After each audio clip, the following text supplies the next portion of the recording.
बिहार विधानसभा के बजट सत्र के लगातार छठे दिन भी आज भी विपक्ष ने काफी हंगामा मचाया। विपक्ष के नेता आज बिहार विधानसभा के पोर्टिको में झुनझुना और लॉलीपॉप लेकर आए। उनका कहना था कि सरकार ने बजट के नाम पे बिहार को सिर्फ झुनझुना थमाया है, इसीलिए वो अपना विरोध प्रदर्शन कर रहे हैं।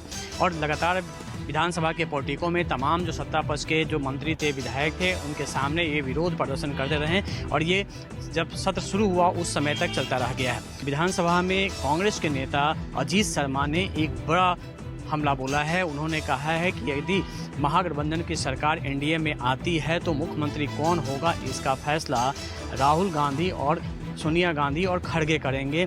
यह चुनाव के बाद ही डिसाइड होगा। यानी कि मुख्यमंत्री पद को लेकर एक बार फिर महागठबंधन में भी जो तानातानी चल रही है वो भी अजीत शर्मा के बयान के बाद सामने आ चुका है। कांग्रेस विधायक के इस बयान के बाद सियासत गर्म हो गई है और माना जा रहा है कि महागठबंधन के अंदर भी सब कुछ ठीक नहीं चल रहा है। कैमरामैन सनी के साथ अमिताभ ओझा, पटना न्यूज़ 24। बिहार की राजधानी पटना में युवा आरजेडी कार्यकर्ताओं के तरफ से आज युवा चौपाल लगाया गया है। तेजस्वी यादव, नेता प्रतिपक्ष तेजस्वी यादव ने यह युवा चौपाल बनाया है जिसमें तमाम बिहार के जो युवा हैं उनको आज तेजस्वी यादव ने संबोधित करते हुए कहा कि बिहार में महागठबंधन की सरकार बनी तो महिलाओं को 2500 और जो बुजुर्ग हैं उनको 1500 रुपया, साथ ही 200 यूनिट फ्री बिजली दी जाएगी। इसके अलावा 500 रुपये में घरेलू गैस उपलब्ध कराया जाएगा। और तेजस्वी यादव यह भी चाहते हैं कि जो युवा हैं वह उनकी ये जो ऐलान है उसको बिहार के जन जन तक पहुंचाए और साथ ही यह बता रहे हैं कि अगर बिहार में महागठबंधन की सरकार 2025 में बनी तो सरकार आने के बाद हम बिहार की जनता को क्या क्या देंगे। कैमरामैन सनी के साथ सौरभ कुमार, पटना न्यूज़ 24। महाराष्ट्र समाजवादी पार्टी के अध्यक्ष और विधायक अबू आसिम आजमी को औरंगजेब की तारीफ करना मुश्किल भरा साबित हो चुका है। महाराष्ट्र विधान भवन के परिसर में जब पत्रकारों ने औरंगजेब के बारे में अबू आसिम आजमी से पूछा तब अबू आजमी ने औरंगजेब की यहाँ पर तारीफ की। इसके बाद महाराष्ट्र में शिवसेना भड़क उठी और शिवसेना ने जगह जगह आंदोलन भी किया। ठाणे के 2 पुलिस स्टेशन में अबू आजमी के खिलाफ एफआईआर भी वहाँ पर दाखिल हो गई। विधानसभा का कल का यानी दूसरे दिन का जब कामकाज शुरू हुआ तो उसके बाद वहां पर हंगामा और बरपा और महाराष्ट्र विधानसभा की जो कार्रवाई है वो पूरे दिन के लिए औरंगजेब विवाद को लेकर वहां पर ठप पड़ गई। तीसरे दिन आज जब कार्रवाई शुरू हुई तो सत्ता पक्ष के विधायकों ने यहाँ पर मांग की कि अबू आसिम आजमी पर कार्रवाई होनी चाहिए। उन्होंने औरंगजेब की तारीफ की है। इसके बाद महाराष्ट्र विधानसभा के अध्यक्ष राहुल नार्वेकर ने अपना फैसला सुनाते हुए कहा कि अबू आसिम आजमी को इस सदन से पूरे बजट सत्र के लिए निलंबित किया जा रहा है। यानी जाहिर सी बात है कि अबू आजमी को औरंगजेब की तारीफ करना मुश्किल भरा साबित हो चुका है। कैमरामैन दिलीप अवेर के साथ विनोद जगताले, न्यूज़ 24, मुंबई। यूपी के मुख्यमंत्री योगी आदित्यनाथ ने सपा नेता अबू आजमी के औरंगजेब को लेकर दिए गए बयान पर हमला करते हुए कहा है कि अगर समाजवादी पार्टी में हिम्मत है तो अबू आजमी को पार्टी से बाहर निकाल दें। औरंगजेब पर दिए गए बयान को लेकर सपा विधायक अबू आजमी बुरी तरह फंस गए हैं। एक तरफ जहां उनके खिलाफ मुकदमा पंजीकृत हुआ है तो वहीं दूसरी तरफ आज मुख्यमंत्री योगी आदित्यनाथ ने सपा पर आरोप लगाते हुए कहा है कि सपा नेता अबू आजमी औरंगजेब को अपना आदर्श मानता है। आखिर समाजवादी पार्टी उसके बयान का खंडन क्यों नहीं करती। तीखे तेवर वाले योगी आदित्यनाथ ने ये भी कहा कि ऐसे लोगों को यूपी भेजो, यहाँ उनका इलाज हो जाएगा, क्योंकि यूपी वाले ऐसे लोगों का इलाज करना बखूबी जानते हैं। आखिर समाजवादी पार्टी उसे बाहर क्यों नहीं निकाल रही। यही नहीं, योगी आदित्यनाथ ने ये भी कहा कि आज कोई भी अपने पुत्र का नाम औरंगजेब नहीं रखना चाहता। वहीं सपा मुखिया अखिलेश यादव ने अबू आजमी मामले पर कहा है कि अगर किसी को ये लगता है कि निलंबन से सच की आवाज पर लगाम लगाया जा सकता है तो ये उनकी नकारात्मक सोच दिखाती है। कैमरा पर्सन मिंटू सिंह के साथ अशोक तिवारी, लखनऊ, न्यूज़ 24। प्रधानमंत्री नरेंद्र मोदी कल यानी गुरुवार को उत्तराखंड के दौरे पर रहेंगे। इस दौरान वो कई सार्वजनिक कार्यक्रमों में हिस्सा लेंगे। दरअसल उत्तराखंड सरकार ने इस साल से ठंड ऋतु का यानी कि शीतकालीन पर्यटन कार्यक्रम की शुरुआत की है। इस कार्यक्रम के तहत पीएम मोदी एक पैदल यात्रा और बाइक रैली को भी हरी झंडी दिखाएंगे। पीएम मुखवा में मां गंगा के शीतकालीन प्रवास स्थल पर दर्शन और पूजा अर्चना करेंगे। इस कार्यक्रम का उद्देश्य धार्मिक पर्यटन को बढ़ावा देना और स्थानीय अर्थव्यवस्था जैसे होम स्टे सहित पर्यटन व्यवसाय को बढ़ावा देना है। प्रधानमंत्री कार्यालय के अनुसार पीएम गुरुवार को सुबह करीब 9:30 बजे मुखवा में मां गंगा के शीतकालीन प्रवास स्थल पर दर्शन और पूजा अर्चना करेंगे। वह श्री गंगोत्री धाम के शीतकालीन प्रवास पारंपरिक पोशाक चपकन पहनकर उत्तरकाशी के मुखवा में गंगा नदी पर पूजा अर्चना करेंगे। पीएम करीब 10:40 पर एक पैदल यात्रा और बाइक रैली को संबोधित करेंगे और उसको हरी झंडी भी दिखाएंगे। इतना ही नहीं, इन सभी कार्यक्रमों में प्रधानमंत्री नरेंद्र मोदी के साथ उत्तराखंड के मुख्यमंत्री पुष्कर सिंह धामी मौजूद रहेंगे। वो एक सार्वजनिक सभा को भी संबोधित करेंगे, जहां उन्हें स्थानीय पारंपरिक परिधान मिर्जाई भेंट किया जाएगा। कैमरामैन राणा अविनाश के साथ कुमार गौरव, न्यूज़ 24 दिल्ली। केंद्रीय गृह मंत्री अमित शाह एक बार फिर से दक्षिण राज्य के दौरे पे हैं। पहले वो तमिलनाडु जाएंगे, उसके बाद बेंगलोर जाएंगे। हालांकि दोनों कार्यक्रम सरकारी है, लेकिन अमित शाह के दक्षिण दौरे से एक बार फिर से राजनीति गर्म होने वाली है। गृह मंत्री अमित शाह ने यह भी कहा था कि अगली बार एनडीए की सरकार तमिलनाडु में बनने जा रही है और ऐसे में दोबारा एक हफ्ते के अंदर दोबारा तमिलनाडु का दौरा, ऐसा लगता है कि केंद्रीय गृह मंत्री अमित शाह ने पूरा फोकस अब दक्षिण भारत पर कर लिया है। 2026 में वहाँ चुनाव भी होने। हालांकि तमिलनाडु में दौरा इस बार जो है CISF यानी केंद्रीय औद्योगिक बल के स्थापना दिवस के मौके पर गृह मंत्री अमित शाह वहां पे पहुंचे हैं। रेजिंग डे वहीं सेलिब्रेट किया जाएगा। इसके अलावा बेंगलोर में एक मंदिर के उद्घाटन में भी गृह मंत्री शामिल होंगे। लेकिन जिस तरीके से अब धीरे धीरे लगातार भारतीय जनता पार्टी दक्षिण भारत में अपनी पैठ को मजबूत करने की लगातार कोशिश कर रही है। कैमरामैन अविनाश राणा के साथ प्रशांत देव, न्यूज़ 24 दिल्ली। जम्मू कश्मीर विधानसभा में आज उस समय हंगामा देखने को मिला जब leader of opposition Sunil Sharma ने कहा कि 13 जुलाई 1931 को मारे गए लोग गद्दार हैं, ना कि शहीद हैं। नेशनल कॉन्फ्रेंस की ओर से कहा गया कि जो लोग 13 जुलाई 1931 को मारे गए थे वो शहीद हैं और शहीद ही रहेंगे। सुनील शर्मा के सदन में दिए गए इस बयान को जब स्पीकर ने हटा दिया, यानी उनकी टिप्पणी को हटा दिया, उसके बाद मामला गरमाया। समूचे बीजेपी के विधायकों ने सदन से वॉकआउट कर दिया। सुनील शर्मा ने कहा कि स्पीकर को अपनी गरिमा को देखना चाहिए और उन्हें एक पार्टी के नेता के तौर पे नहीं बल्कि स्पीकर के तौर पर काम करना चाहिए। आपको बता दें कि लगातार जम्मू कश्मीर विधानसभा में हंगामा देखने को मिल रहा है।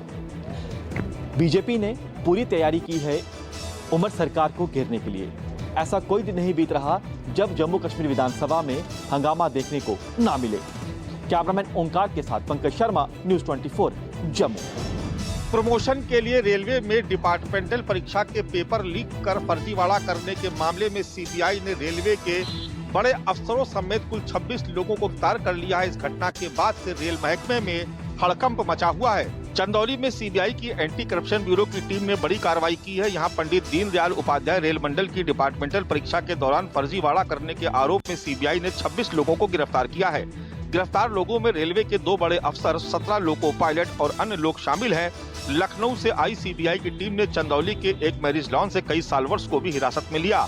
आरोप है कि ये सभी डिपार्टमेंट परीक्षा में एक दूसरे की जगह एग्जाम दे रहे थे। बताया जा रहा है कि पकड़े गए लोगों की निशानदेही पर 1 करोड़ रुपए से भी अधिक का कैश बरामद हुआ है।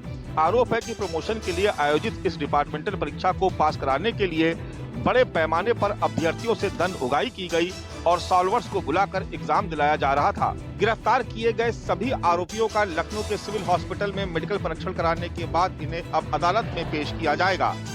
कैमरा पर्सन धर्मेंद्र कुमार साहू के साथ मानस श्रीवास्तव, न्यूज़ 24। एनसीपी अजित पवार गुट के कोटे से मंत्री मानिक राव कोकाटे को नासिक सेशन कोर्ट से बड़ी राहत मिली है। नासिक सेशन कोर्ट ने उनकी सजा पर रोक लगा दी है। नासिक की निचली अदालत ने करीब 30 साल पुराने एक मामले में कोकाटे को 2 साल की सजा सुनाई थी। मामला 1995 का है। कोकाटे पर आरोप है कि उन्होंने गलत दस्तावेज के आधार पर गरीबों के लिए जो घर रिजर्व थे महाडा के, उसमें घर ली। इसी को लेकर कोर्ट ने उनको 2 साल की सजा सुनाई। अगर ये सजा बरकरार रहती तो उनकी विधायकी और मंत्री पद दोनों जा सकता था। इसको लेकर विपक्ष भी काफी हमलावर था। धनंजय मुंडे के इस्तीफे के बाद से विपक्ष लगातार मानिक राव कोकाटे के इस्तीफे की मांग पर अड़ा हुआ था। यही कारण है कि माणिकराव कोकाटे को अब कोर्ट से बड़ी राहत मिली है। अंचल के साथ इंद्रजीत सिंह, न्यूज़ 24, मुंबई। राजस्थान सरकार इस साल के आखिर में एक राज्य एक चुनाव कराने पर पूरी तरह से गंभीरता से विचार कर रही है। इसके लिए बकायदा कार्य योजना भी तैयार कर ली गई है। विधानसभा में इसे लेकर जब सवाल सरकार से पूछा गया तो सरकार की ओर से यह जवाब आया कि एक राज्य एक चुनाव की पहल राजस्थान से शुरू करने की कोशिश की जा रही है। इसके तहत स्थानीय निकायों के यानी कि ग्राम पंचायत, नगर पालिकाओं के चुनाव एक साथ करवाए जाएंगे और वह भी कोशिश होगी कि इलेक्ट्रॉनिक वोटिंग मशीन के जरिए ही यह पूरा चुनाव प्रक्रिया हो और चुनाव आयोग को ही यह तय करना होगा कि किस तरह से यह पूरा प्रोसेस आने वाले दिनों में राजस्थान में आगे बढ़ेगा। इतनी इलेक्ट्रॉनिक वोटिंग मशीन क्या वह कहीं से पहले से ही अरेंज करके रखना चाहती है। और कई नगर पालिका, नगर परिषदों के कार्यकाल खत्म होने के बाद भी सरकार ने उन्हें भंग न करते हुए वहां पर अगले आदेश तक कार्यकाल को बढ़ा दिया है और यह कहा है कि अब परिसीमन की तैयारी की जा रही है और जैसे ही परिसीमन का काम पूरा हो जाएगा उसके बाद एक राज्य एक चुनाव का प्रोसेस भी राजस्थान में शुरू हो जाएगा। श्रीवत्सन, जयपुर, न्यूज़ 24। पिछले दिनों नई दिल्ली स्टेशन पर हुई भगदड़ से जो नुकसान हुआ और वहाँ पर जिन कुलियों ने लोगों की वहाँ मदद की उसका धन्यवाद देने के लिए नेता प्रतिपक्ष राहुल गांधी कुछ दिन पहले नई दिल्ली स्टेशन पहुंचे थे, जहां पर उन्होंने नई दिल्ली स्टेशन पर कुलियों से बातचीत की थी और उन्होंने जो मदद की उसके लिए धन्यवाद दिया था। उसी का वीडियो सोशल मीडिया पर, कुलियों से बातचीत का वीडियो सोशल मीडिया पर राहुल गांधी ने डाला है और लिखा है कि किसी दिन खाने के पैसे भी नहीं होते और ये घर पर पैसे भेजें या खाना न खाएं। हमारे कुली भाई ऐसी मुश्किलों में जीने को मजबूर हैं। नई दिल्ली रेलवे स्टेशन पर भगदड़ के दौरान इन लोगों ने अपनी जान जोखिम में डालकर लोगों की मदद की, लेकिन इनकी आवाज नहीं सुनी जा रही।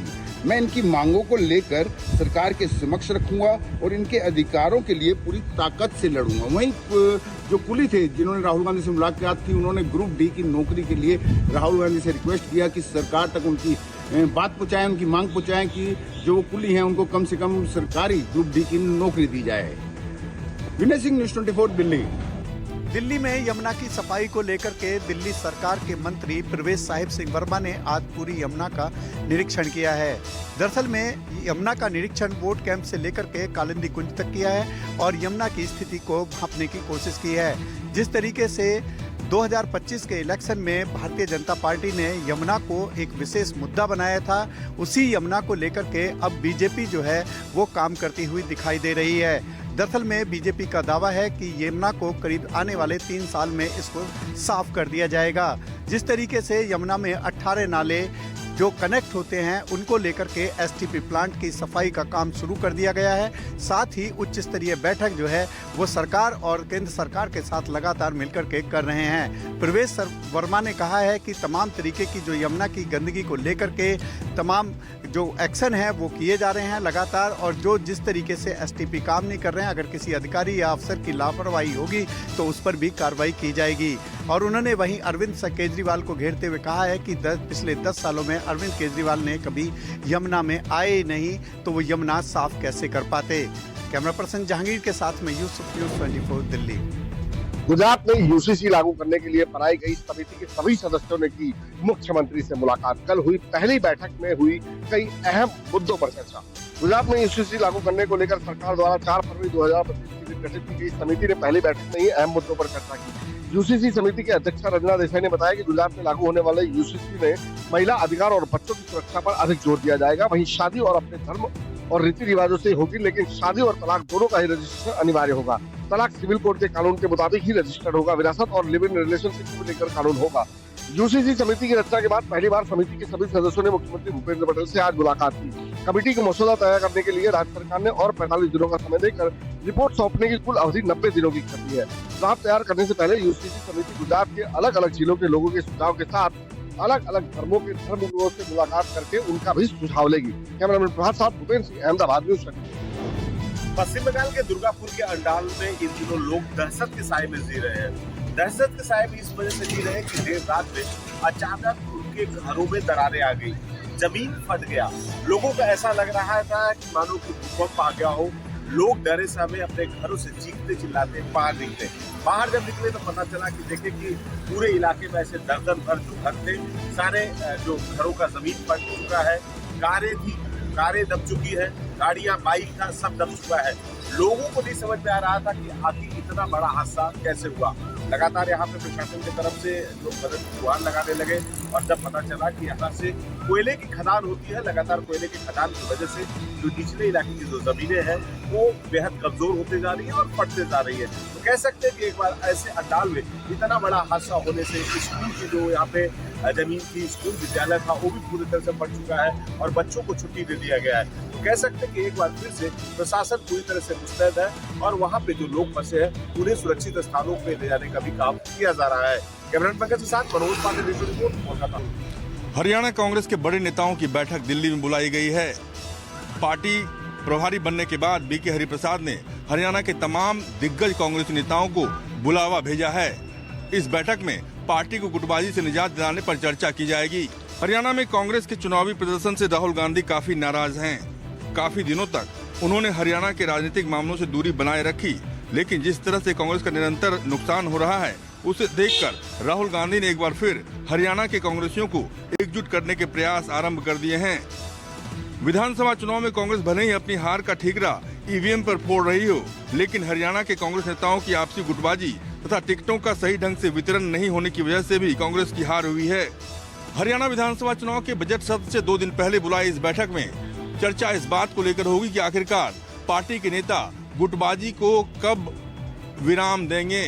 पार्टी के नेता क्यों नहीं चाहते हैं कि अगर एकजुट होकर चुनाव लड़ा जाए तो पार्टी का परफॉर्मेंस अच्छा होगा।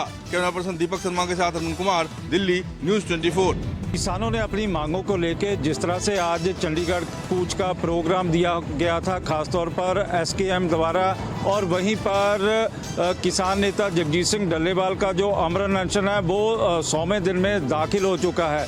एक तरफ चाहे वो शंभू बॉर्डर हो, जहाँ खनौरी बॉर्डर के ऊपर किसान बैठे हुए हैं, तो दूसरी ओर चाहे वो मालवा हो, माजा हो, या फिर द्वाबा के एरिए से संयुक्त किसान मोर्चा के बैनर तले चंडीगढ़ कूच किया जा रहा है। बेशक पंजाब पुलिस द्वारा 100 के करीब अलग अलग स्थानों के ऊपर नाकाबंदी भी की गई है, जहां पर किसी भी किसान या किसान संगठन को आगे बढ़ने नहीं दिया जा रहा है। स्पेशल जो रिजर्व फोर्सेस हैं उनकी भी तैनाती की गई है और हर एक चप्पे चप्पे पर चंडीगढ़ पुलिस पूरी नज़र बनाए हुए है कि किसी भी तरह से जो किसान हैं वो चंडीगढ़ में दाखिल ना हो पाए। लेकिन अब देखने वाली बात होगी कि आने वाले समय में किसानों की क्या रणनीति रहने वाली है।